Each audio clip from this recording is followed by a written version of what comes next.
Bonjour, bienvenue à toi aujourd'hui. Ça me fait tellement plaisir qu'on puisse se retrouver ensemble. Mais je dois te dire que j'étais avec toi tout au long de ce mois et j'étais assise à tes côtés parce que j'ai écouté tour à tour notre belle Alice. J'ai écouté le Père Stéphane avec sa sagesse, Georges et Lise avec tout leur amour nuptial, je dirais. Ils sont toujours comme ça dans la vraie vie. Et Richard, avec sa sagesse et sa clarté de pensée. J'étais émerveillée de ce que le Seigneur a fait surgir dans leur cœur pour poursuivre le message lumière pendant tout le mois de septembre. Mais j'avais hâte à aujourd'hui pour qu'on se retrouve ensemble et dans les semaines qui viendront. Aujourd'hui, dans l'Évangile, on se retrouve et je les remercie de tout cœur. Je l'ai fait personnellement, vous l'avez fait et je demande encore au Seigneur de les bénir. Et je suis certaine qu'on les reverra en plus de ça. L'Évangile d'aujourd'hui de Saint Luc nous raconte l'histoire de cet homme riche vêtu de pourpre et de lin qui faisait chaque jour des festins somptueux. Alors, il y avait toujours des restants à sa table, il y avait toujours des miettes qui tombaient de sa table. Et sous le portail, il y avait un pauvre tout plein d'ulcères, un pauvre qui s'appelait Lazare. Il aurait bien voulu manger des miettes qui tombaient de la table, mais il n'y a personne qui lui en donnait. Et là, je me suis arrêtée puis je me suis posé la question, pourquoi le riche ne voyait pas Lazare? Est-ce que c'est parce qu'il n'aimait pas les pauvres? Est-ce que c'est parce qu'il voulait juste pas le voir? Est-ce que c'est parce qu'il passait jamais par cette porte-là? Ou est-ce que parce qu'il était tellement préoccupé, tellement occupé dans ses pensées, que toutes ses occupations, ses préoccupations, prenaient le meilleur de lui-même? Cette phrase-là m'a interpellée beaucoup.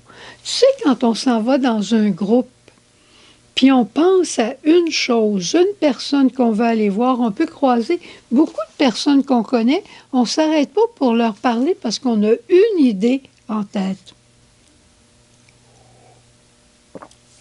Je me souviens un jour d'une jeune femme musicienne, presque virtuose, qui était en amour.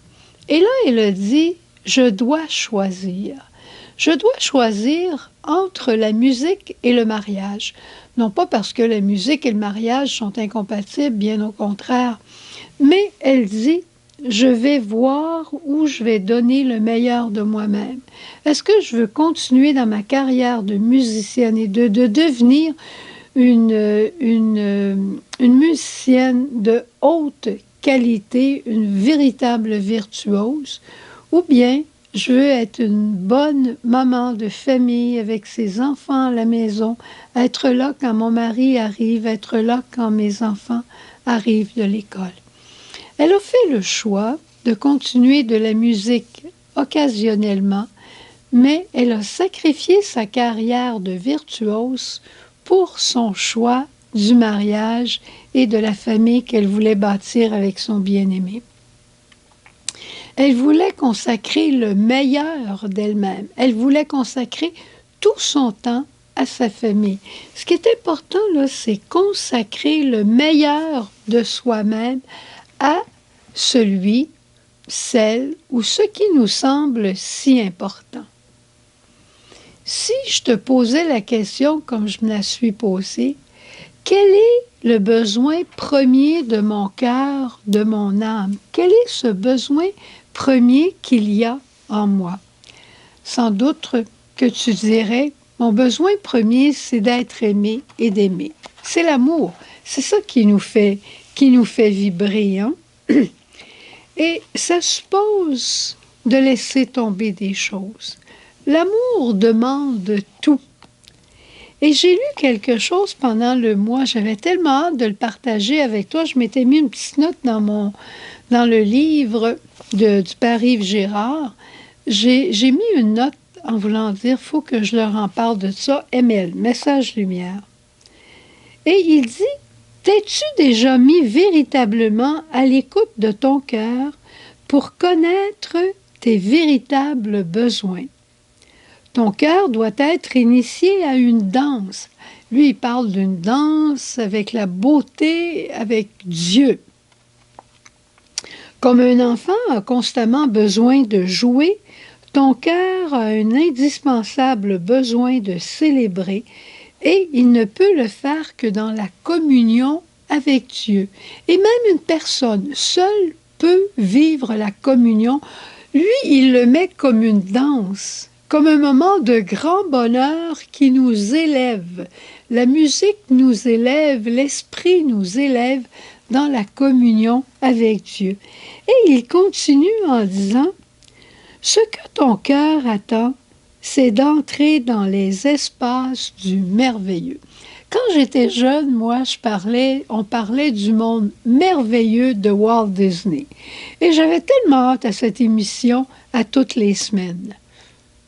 Le monde merveilleux de la foi, où je rencontre Dieu, où Dieu vient éclairer mon jugement, vient éclairer mon esprit, me raconte et me dit qui il est pour me ramener sur la terre et me dire comment aimer.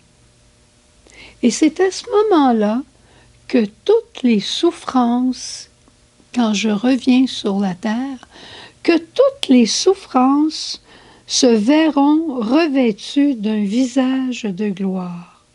Tu ne peux avoir part au mystère de la beauté ou de Dieu que par une connaissance de vie, celle qui est sans désir et sans désir de posséder.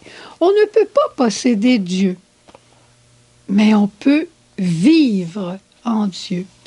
Tu ne peux pas posséder un coucher de soleil, mais tu peux t'émerveiller d'un coucher de soleil. Personne ne veut être le soleil, mais tout le monde veut voir un coucher de soleil. Et quand on en voit un beau, on dit aux autres, « Hey, viens voir le coucher de soleil. » Non, non, il n'est pas comme celui d'hier. J'ai découvert quelque chose de nouveau de Jésus aujourd'hui. C'est dans ton cœur que tu vas découvrir ce nouveau. C'est dans ton cœur que tu vas comprendre qu'est-ce qui est essentiel à ta vie. C'est qu'est-ce que ton cœur a besoin pour aimer. Et est-ce que tes préoccupations, tes occupations du jour prennent toute la place? Est-ce que le plus important pour toi, c'est de prier? Et pourtant, tu es pris avec beaucoup de programmes de télévision. Est-ce que le plus important pour toi, c'est d'être avec ton mari, avec tes enfants, avec tes petits-enfants? Et pourtant, tu n'as pas beaucoup de temps. Quand ils sont là, tu t'occupes à toutes sortes de choses, à leur faire à manger, à toutes sortes de choses. Arrête-toi. Dieu t'offre des moments de grand bonheur, de grande communion dans ta vie de tous les jours et ne laisse pas les préoccupations te posséder, mais entre simplement dans la beauté et dans la liberté que le Seigneur te donne de vivre ces moments de communion. Je te souhaite un beau dimanche et on se retrouve demain lundi. Au revoir. Jésus.